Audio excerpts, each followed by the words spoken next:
Amém, graças a Deus. Que a graça e a paz de nosso Senhor e Salvador Jesus Cristo permaneçam em nós aqui no grupo, permaneçam com você que está me vendo, vai me ver, e que Deus, nosso Senhor, sempre esteja nos iluminando e nos ajudando a compreender melhor a sua vontade para as nossas vidas. Estamos aqui juntos, reunidos nesta manhã com o propósito de buscar exatamente compreender melhor a vontade de Deus para a nossa vida. Nós existimos e vivemos em função da vontade de Deus. Então ela é o nosso norte. Quanto mais compreendermos a vontade de Deus, melhor será a nossa vida, melhor será o nosso caminhar nesta existência e depois na eternidade com muito mais conhecimento e clareza destas coisas. Nós queremos tomar um texto da palavra do Senhor, conforme escreveu o apóstolo Paulo na sua segunda carta aos Coríntios, capítulo 13. Aqui nesta minha versão está no verso 14, algumas é o verso 13, onde ele saúda os irmãos de Coríntio, no final desta carta, com a graça de Jesus, o amor de Deus e a comunhão do Espírito Santo. Então nós vamos tomar aqui para a nossa reflexão a graça, o amor e a comunhão de Deus, para pensarmos um pouco como isso estrutura todo o propósito de Deus na existência de cada criatura, sejam elas do céu, sejam da terra, seja no tempo, seja fora do tempo. Então o apóstolo Paulo escreve essa segunda carta, esta que ficou conhecida como segunda carta de Paulo aos Coríntios, e nesta carta ele vai deixando transparecer os seus sentimentos, suas emoções, em relação às críticas, em relação às murmurações, em relação a ele, os despropósitos daqueles que se julgavam melhores do que ele, aqueles que diziam que Paulo não era apóstolo, nunca tinha sido apóstolo, não era enviado por Deus, e que, portanto, era um aventureiro falando de si, buscando glória para si. Então, Paulo foi enfrentando todas estas situações de crítica, de zombaria, de desprezo por parte até de muitos irmãos corintianos aqui. E, claro, sendo ele homem, como todos nós, essas coisas vão marcando o seu coração, sua alma, e ele vai sofrendo também com isso. Então ele começa a lamentar muito a respeito das coisas que ele padece. Essa é uma das cartas nas quais ele fala dos seus grandes sofrimentos. Aqui ele fala sua fome, seus frios, né? As surras, chicotadas que ele levou, apedrejamento, que ele abre o coração e conta os sofrimentos mais profundos pelos quais ele passou por causa do Evangelho e por amor aos irmãos em Cristo, que ele queria preservá-lo deste mundo e das tentações possíveis. Então é uma carta que a gente lê e a gente chora junto com o apóstolo Paulo, a gente sente as dores dele, se identifica com ele nessa entrega absoluta ao serviço do Senhor. Tudo para ele é viver Cristo, é fazer a obra de Cristo, é anunciar Cristo, seja na cadeia, seja na liberdade, seja com fome, ele diz, seja com frio, seja sendo apedrejado. O propósito último dele é Cristo.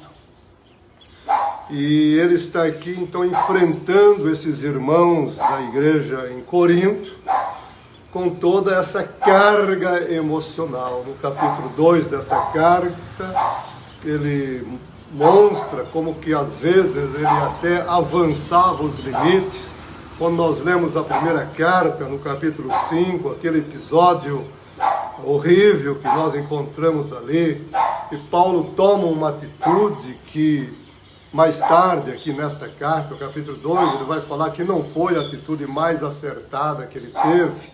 Portanto, o próprio apóstolo Paulo também tomava decisões, às vezes, mais por impulso do momento, pela situação do momento, e depois ele voltava atrás para se corrigir, para melhorar o que tinha feito, porque entendia que não tinha agido como deveria ter agido naquele momento. E no capítulo 2 ele até fala que nós não podemos ignorar os ardis de Satanás. Satanás que cria situações várias dentro da igreja, dentro da comunidade, na vida, na família, nos negócios, nas coisas.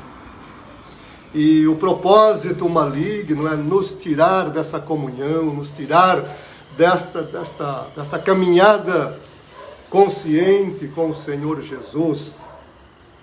E se nós não tomarmos o cuidado, nós nos perdemos nesses acontecimentos.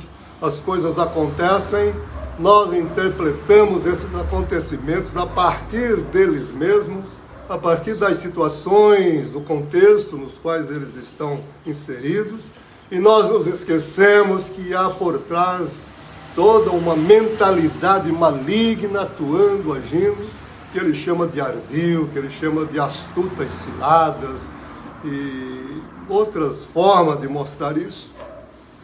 Então, como cristãos, nós enfrentamos um mundo mau, ele vai dizer, um mundo mau. Não é o mundo de Deus que é mau, o mundo mau, o mundo da situação, o mundo dos homens, o mundo dos interesses, o mundo do poder, da força, do quem pode mais, chora menos. Então, nós existimos e vivemos dentro desta situação, e as coisas vão acontecendo diante de nós todo o tempo, em todo momento. E se nós não tivermos a lucidez necessária do Espírito de Deus em nós para interpretarmos os acontecimentos dentro dessa visão mais ampla, mais profunda, nós acabamos nos envolvendo com os acontecimentos, com as pessoas envolvidas nos acontecimentos, e nos esquecemos de toda essa trama muito maior e muito mais sutil que está por trás dos acontecimentos. Então ele vai dizer, nós precisamos, e aqui é um caso de perdão, ele vai dizer, nós precisamos nos perdoar mutuamente em todas as situações, em todos os casos, aconteça o que acontecer, qual for o tipo de maldade, de procedimento do outro, seja ele irmão, seja não irmão em Cristo ainda. Da nossa parte, enquanto membros de Cristo, enquanto luz do mundo, sal da terra, nós temos que perdoar. O nosso primeiro passo em direção ao ofensor é o do perdão, sempre o perdão. Ele diz, nós temos que fazer isso, porque se não fizermos isso, Satanás vai ganhar terreno em relação a nós. Veja, ele usa essa expressão muito forte. O diabo acaba ganhando vantagem, né? Então ele está em busca de vantagem sobre nós, sobre as nossas relações, relações familiares, relações comunitárias, relações no ambiente de trabalho e assim na vida como um todo. Então o que ele está buscando é ter vantagem. E se nós não prestarmos atenção, como o Senhor Jesus muito bem alertou os seus discípulos, olhai, vigiai e orai. Então ele coloca essas três situações assim com muita ênfase. Vocês precisam estar o tempo todo olhando, atento, apercebidos, acordados, porque vocês estão no meio de lobos, vocês estão no mundo ruim. Então não durmam, né? É forte isso. Depois diz, uma vez acordado, uma vez desperto, uma vez vigilantes, né? Então aí vocês vão poder perceber as coisas com muito mais clareza. E aí sim, então, orem. Não tomem as atitudes por vocês mesmos, mas orem. Paulo vai dizer lá aos Filipenses, né? Não andem inquietos por coisa alguma, mas tornem todas as coisas conhecidas diante de Deus. pela oração. Então a oração é um instrumento fantástico que o Senhor Deus nos deu para falarmos com Ele a respeito das nossas questões pessoais, questões da vida, da família, do trabalho, de tudo que diz respeito a nós. Então nós nos prostramos diante de Deus para contar para Ele com toda a liberdade. E aí nós não precisamos de um altar, de um lugar especial, de um mediador especial, uma medianeira especial. Não, é nós e Deus. O único mediador entre nós é Cristo. Então Cristo faz essa mediação. Então você vai, eu vou, nós vamos ao Pai em um nome do Senhor Jesus e contamos a Ele todos os nossos sentimentos, nossos interesses e as nossas coisas, com liberdade de coração. Paulo diz com sinceridade, com ousadia, muitas vezes ele usa a palavra peresia, que quer dizer com atrevimento até, sabendo que Ele nos ouve, Então a paz de Deus que excede todo o entendimento dos homens, vai tranquilizar o nosso coração, vai tranquilizar o nosso espírito, vai tranquilizar a nossa alma em Cristo Jesus e nos fazer caminhar com Ele com toda essa segurança. Então nós vivemos num mundo de acontecimentos negativos, 24 horas por dia, internet, televisão, etc. A gente vai vendo isso na rua, nos ambientes todos. E como cristão, nós não podemos estar dormindo em meio a tudo isso. Temos que estar acordados e agir de acordo com essa postura proposta pelo Senhor o tempo todo. Então, Paulo, nesta carta, ele conta os seus sentimentos. Ele não tem vergonha de falar daquilo que sente, das mudanças que faz. Quando ele volta atrás, errou, falou que não devia, peço perdão. Então Paulo era muito aberto nessas questões todas. E a gente vai ver isso em todos os grandes homens de Deus na história do cristianismo. Agostinho, por exemplo, que escreveu dezenas, até centenas de textos e livros sobre tudo que nós pensarmos sobre a teologia. E no final da sua vida, lá no último ano da sua vida, ele escreve um livro fantástico chamado Retratação. Então, nesse livro, ele fala de tudo que ele falou que não era mais aquilo que ele pensava. E você pega o que ele diz ali, são coisas importantes. O livro da Trindade, livro do livre-arbítrio, da verdade, do amor. E agora ele diz que muitas coisas que ele falou nesses livros já não pensam mais daquele jeito. Hoje falaria diferente. Então nós somos seres de mudança, nós estamos mudando o tempo todo. Hoje eu sou amanhã eu já posso estar diferente. E a nossa vida é um crescimento, nós estamos crescendo. Por isso que nós não podemos afirmar nada no presente. O presente passa. Hoje eu estou aqui, eu tenho uma convicção, eu tenho uma certeza, e isso vale para agora. Amanhã já não vale mais. Amanhã eu olho para hoje e falo, mas eu errei, não era bem aquilo. Então todas as nossas construções, isso é fundamental para a nossa vida em relação, que às vezes a gente exige do outro uma relação de perfeição, coisa que o outro também está em crescimento como nós. Então as nossas relações, elas vão se aperfeiçoando. Então nós erramos e melhoramos. E às vezes nem melhoramos tanto assim. E isso deve ser aceito, deve ser tomado como próprio da nossa condição humana. Então quando se exige demais, quando se quer demais, alguma coisa está errada com a pessoa que está exigindo, que não se exige tanto daquele que não pode dar tanto. Todos nós erramos, todos nós falhamos, e aí Paulo diz, por isso temos que nos perdoar sempre. Deus nos perdoou em Cristo e nós nos perdoamos em Cristo o tempo todo, todas as faltas, qualquer que sejam elas, porque é assim que a vida acontece nesse mundo. Então nós não somos perfeitos, não somos santos, não somos justos, em nós mesmos não há absolutamente nada. Eu gosto de Lutero quando ele dizia que A salvação que nós temos, ela é inteira de Deus, não tem nada de nós nela, porque se tiver alguma coisa de nós nela, ela já não é mais de Deus. Então a salvação não é nossa, ela é de Deus, dada a nós por Deus em Cristo. Nós recebemos a salvação completa, não tem nada para melhorar nela. Deus nos dá uma salvação completa, acabada, pronta. Nós vamos viver essa salvação aqui na eternidade, independentemente de nós. Então, se nós temos que fazer algo para que essa salvação se materialize na nossa vida, ela já não é mais de Deus, ela já é também nossa. E nós não somos parceiros para uma obra tão grande como essa. Então, a única coisa que nós fazemos é receber com gratidão o que o Senhor Deus nos dá. E a vida agora salvo, vamos crescendo nela, vamos sendo cada vez mais conscientes, iluminados nesses sentidos e melhorando cada vez mais em tudo que é possível melhorar na vida. Então Paulo fala nessa carta de tudo isso, e é importante que aqui no finalzinho da carta, na despedida, ele deixa essa bênção para os irmãos corintianos, sem mágoa, sem ressentimento.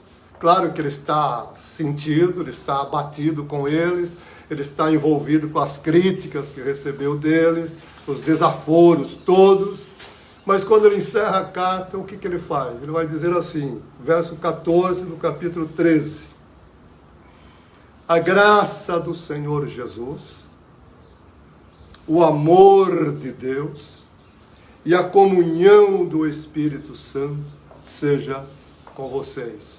E nós poderíamos dizer, seja com nós todos. Então, graça, amor e comunhão. Então, a vida, ela acontece dentro dessa estrutura. Mas não é uma estrutura que demanda do homem alguma coisa.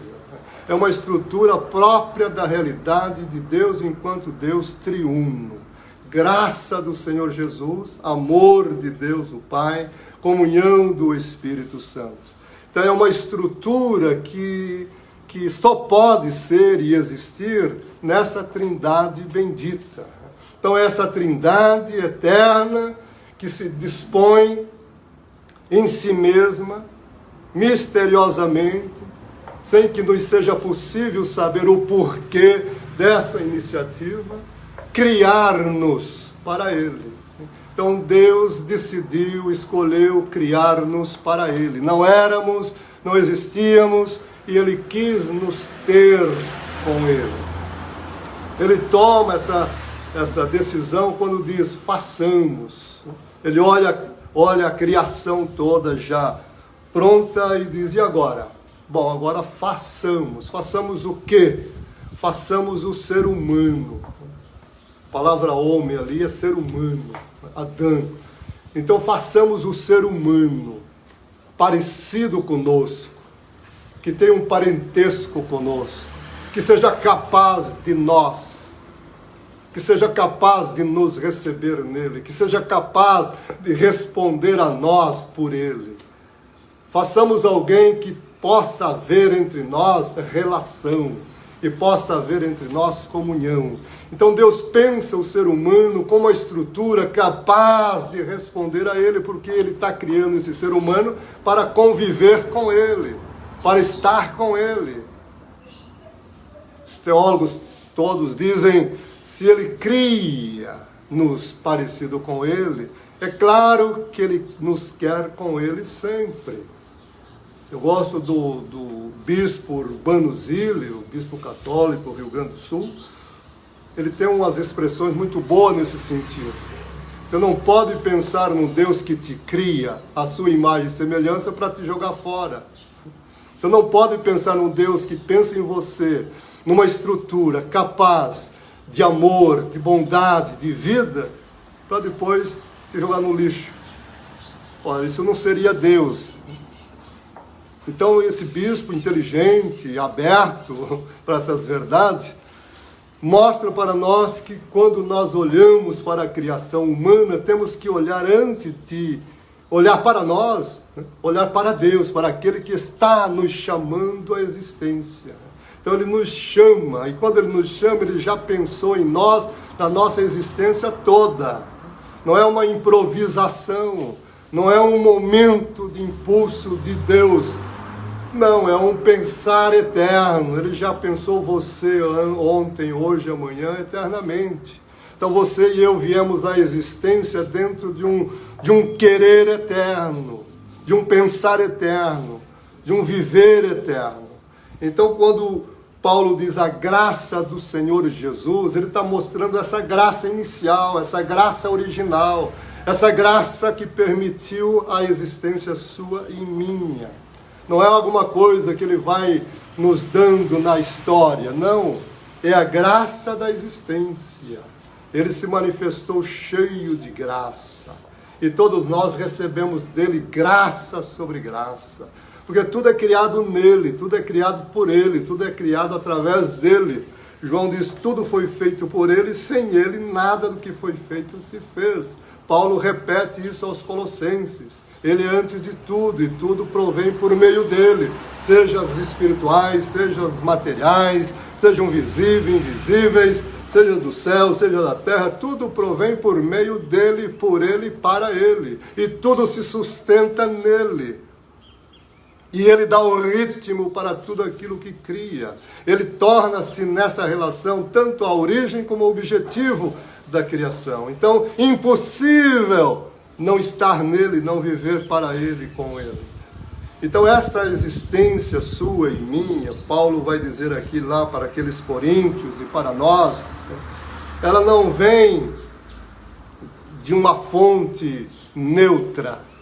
Não, ela vem dessa fonte inteligente, dessa fonte capaz.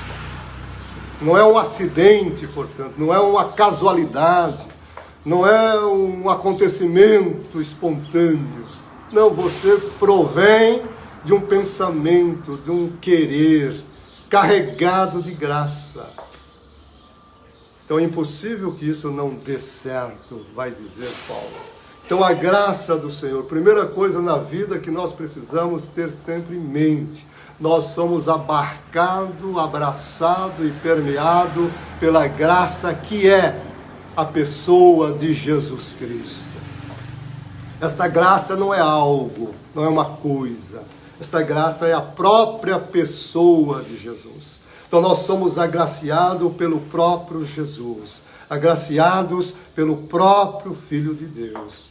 Então a sua existência é isso, a minha existência é isso. E Paulo diz, deixemos de tolice, deixemos de bobagem. Vivam esta graça, desfrutem desta graça para que ela se mostre em vocês de fato o que ela é. E ele diz, o amor de Deus, esse amor que transcende os nossos pensamentos, amor o qual não temos acesso, não nos é possível chegar lá.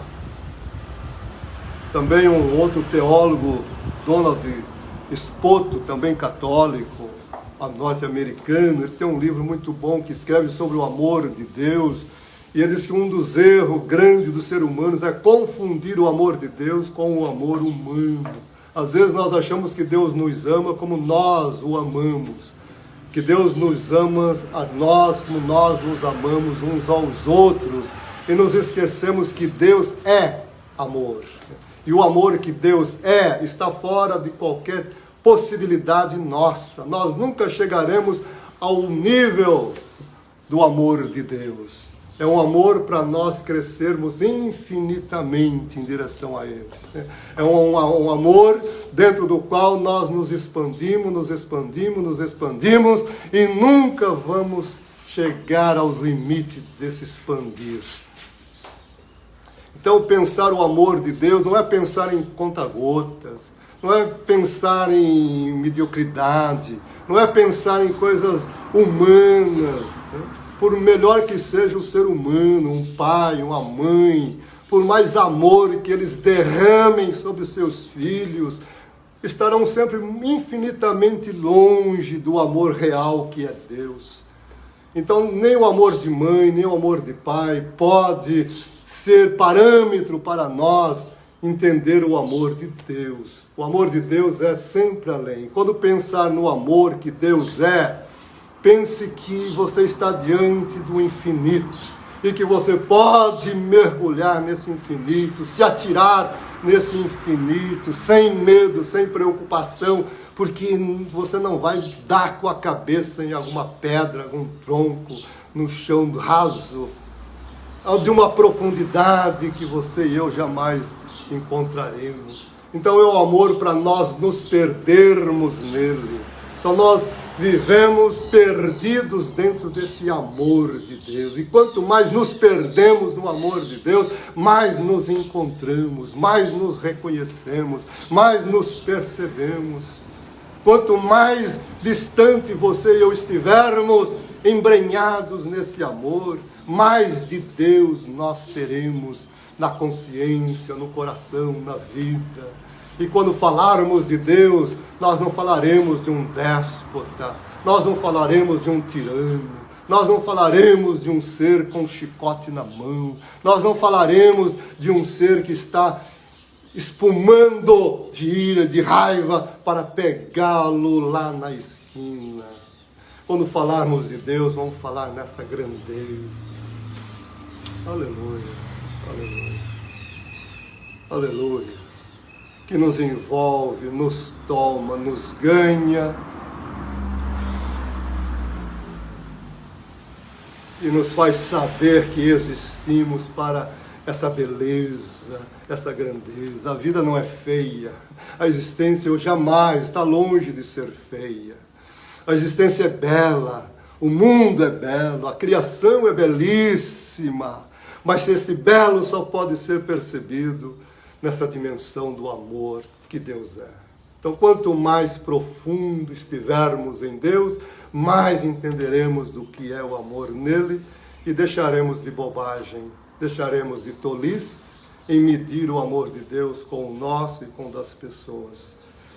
E aí ele termina dizendo, olha, Coríntios, deixo mais isso para vocês, a comunhão do Espírito Santo seja com vocês.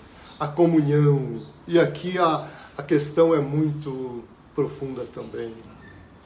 Porque nós vamos encontrar nessa trindade eterna, note, trindade eterna.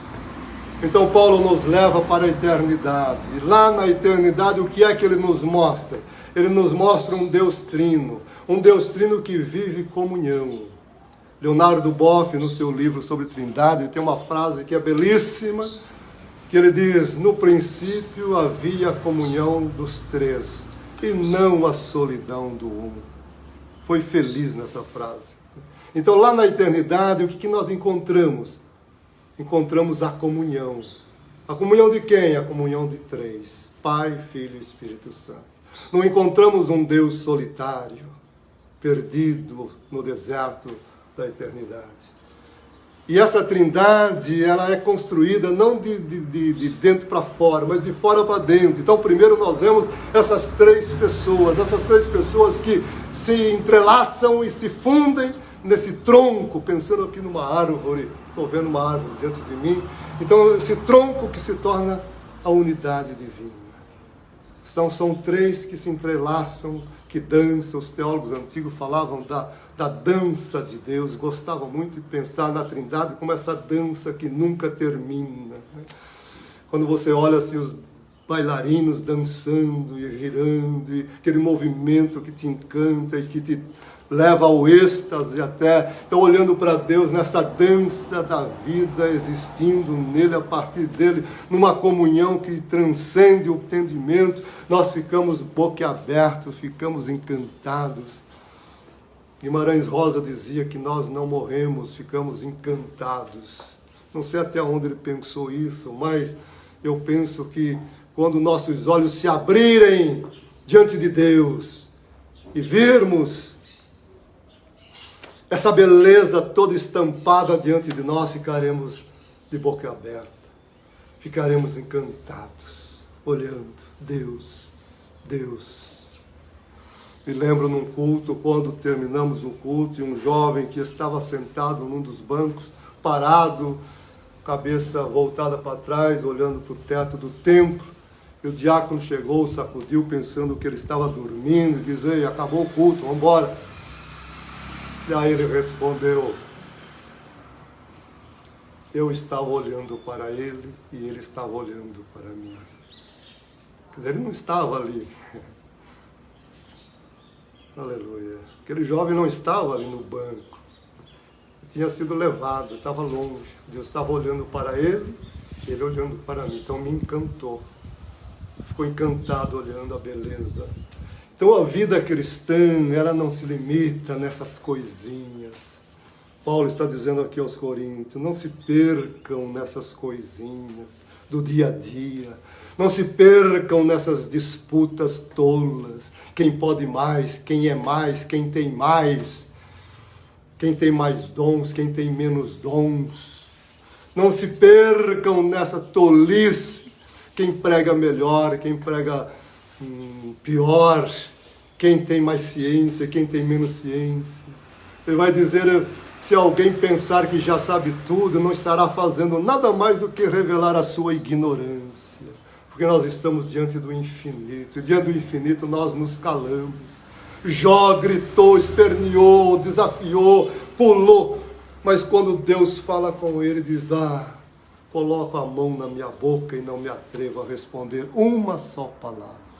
Então quando nós olhamos para Deus e vemos Deus, a nossa primeira iniciativa é essa, colocar a mão na boca e não falar nada, apenas ouvir o que Ele tem a dizer, no nosso coração, no nosso espírito. Então essa comunhão do Espírito Santo nos leva para dentro dessa relação com a Trindade. Nós existimos numa relação trinitária com Deus. Todos nós nos relacionamos nessa comunhão nossa que agora, ainda com muitas dificuldades, mas que caminha para essa perfeição da comunhão nele, com ele e para ele. Então a comunhão do Espírito Santo nos coloca com ele nessa dança da Trindade, nesse movimento eterno que nós experimentaremos de uma maneira plena no dia em que lá chegarmos. Então, finalizando aqui a nossa reflexão. Primeiramente, o apóstolo Paulo é esse homem como você, como eu, esse ser humano como nós, que sofre, que passa por muitas dificuldades, que sofre os agravos da vida, dos irmãos, dos falsos irmãos, que sente tudo isso no seu coração. Ele não é de ferro, ele não é de aço, ele é humano, ele sente frio, ele sente fome, ele sente dor. As pedradas que ele recebeu doeram no corpo dele. As palavras maldosas que ele ouviu doeram na alma dele, no coração dele. Ele está falando aqui todo cheio de vergonhas, de ferida, por dentro, por fora. É um homem marcado por causa de tudo isso. Mas ele ainda continua caminhando, alimentando aquilo que ele tem de mais extraordinário, que é o conhecimento de Cristo, pelo qual ele deixou tudo. Ele fala com os coríntios de coração aberto, sem a vergonha e a preocupação de dizer ali eu errei, aqui eu mudo, ali já não é mais aquilo, porque nós estamos em crescimento, nós estamos crescendo todos os dias. Então não firme uma estaca aqui agora e diz é isto para sempre, porque amanhã você vai ter que remover essa estaca e aí vai ficar ruim. E ele diz, não pense que a vida se dá apenas nos embates humanos da matéria. Há algo espiritual por trás de tudo isso. Nós lutamos com as forças poderosas do mal, potestades, principados, e ele coloca aí várias, e diz, precisamos de estar com todas as armaduras de Deus na vida, para não nos perdermos. Não podemos ignorar os ardis e as astutas ciladas desses seres espirituais, porque senão ele nos enreda nas coisas da vida pequena e nós nos perdemos. Brigamos com os outros, achando que estamos brigando com o alvo certo. Ele diz, nossa luta não é contra a carne, nem contra o sangue, mas contra essas potestades. Então olhemos sempre além do ser humano. Olhemos para além dos acontecimentos naturais. Olhemos sempre para além dos horizontes que nos cercam aqui. E ele termina, diz, em tudo isso, tenham na mente essas três realidades que estrutura toda a nossa existência. Graça de Jesus, amor de Deus e comunhão do Espírito Santo. Então nós estamos estruturados dentro dessa realidade trinitária. E nós somos produto dessa vontade santa, desse querer santo. Nós somos produto dessa intenção que transcende qualquer ciência. Então anima-te, alegre-te, porque aí é que a vida acontece. Viva isso com toda a sua alegria, porque Deus te fará compreender melhor o que você é nele, com ele, para ele sempre. Em o nome de Jesus, nosso Senhor, dizemos amém e amém. Graças a Deus.